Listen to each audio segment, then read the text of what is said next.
Hello everyone, I am Meera. Again I am before you to discuss the syllabus and structure of class plus one. तो अभी मेरी पहली video में मैंने आपके साथ क्लास प्लस वन का सिलेबस एंड स्ट्रक्चर डिस्कस किया था, पर अभी जो बाय मंथली एग्जाम के लिए फिर से डिपार्टमेंट की ओर से इंस्ट्रक्शंस आई हैं उसमें से थोड़ी सी सिलेबस की चेंज है, तो वो मैं आपके साथ डिस्कस करने जा रही हूँ। क्योंकि प्लस वन क्लासेस हैं जो हमारे पंजाब स्कूल एजुकेशन बोर्ड के अंडर जो आते हैं स्कूल्स, उनमें थोड़ी लेट शुरू हुई हैं 10th का रिजल्ट लेट आने की वजह से। तो इसलिए अभी थोड़ा सा जो सिलेबस है रिड्यूस हुआ है। और सबसे जो इम्पोर्टेंट बात ये है कि जो आपके bimonthly exams 8th of August से शुरू हो रहे थे वो अब प्रीपोन हो गए हैं। प्रीपोन का मतलब होता है कि जो डेट डिसाइड करी हो उससे पहले हो जाना, और पोस्टपोन क्या रहता है, अगर डेट जो डिसाइड करी हो उसके बाद हो जाए तो उसको पोस्टपोन बोलते हैं। तो ये आपके बाय मंथली एग्जाम्स हैं वो प्रीपोन हो गए हैं, तो ये 8th अगस्त की बजाय अब 5th अगस्त को हो गए हैं।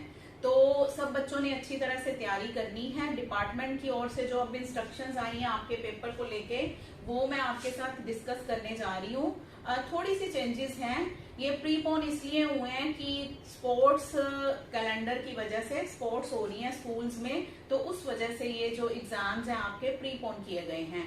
तो उसमें मैं सिलेबस आपका ये रहेगा कि उसमें आपका जो इंटेंसिव स्टडी में लेसन थे जेंडर बायस और the portrait of a lady, उसमें से सिर्फ जेंडर बायस रह गया है। जो सेकंड चैप्टर था the portrait of a lady वो निकाल दिया गया है। उसके बाद पोएट्री में आपके पहले भी एक ही पोइम थी, फिर से वही पोइम है lines written in early spring. उसके बाद जो सेक्शन आपका सी है एक्सटेंसिव स्टडी का, उसमें एन एस्ट्रोलॉजर्स डे पहले से भी था और वही है। ग्रामर में आपका सिलेबस कम हो गया है। ग्रामर में आपके पास सिर्फ डिटर्मिनर्स हैं आप करने को, आपको सिर्फ एक ही टॉपिक ग्रामर में करना है, वो है डिटर्मिनर। और ट्रांसलेशन वैसे ही रहेगी, पंजाबी या हिंदी आपकी वर्नाकुलर लैंग्वेज से इंग्लिश में, और इंग्लिश से पंजाबी या हिंदी जो भी आपकी वर्नाकुलर लैंग्वेज है उससे। और अब मैं आपके साथ डिस्कस करने जा रही हूँ स्ट्रक्चर का। स्ट्रक्चर्स में आपके पास वही सेम कॉम्प्रिहेंशन का पैसेज 10 मार्क्स का आएगा। उसके बाद डिटर्मिनर्स जो हैं वो आपके 2 मार्क्स के आएंगे। फिर ट्रांसलेशन है जो दोनों टाइप्स की वो 2 मार्क्स ईच, यानी कि 4 मार्क्स की आपकी ट्रांसलेशन हो गई। उसके बाद ऑब्जेक्टिव टाइप जो क्वेश्चन है आपके अब 2 चैप्टर्स ही हैं, दोनों चैप्टर्स में से 10 आपके ऑब्जेक्टिव टाइप क्वेश्चंस हैं वो आने वाले हैं। तो 5 क्वेश्चंस हम लगा लेते हैं कि 5 क्वेश्चंस एक चैप्टर में से आएंगे। जेंडर बायस में से भी 5 क्वेश्चंस रहेंगे और एन एस्ट्रोलॉजर्स डे में से भी ऑब्जेक्टिव टाइप 5 क्वेश्चन होंगे।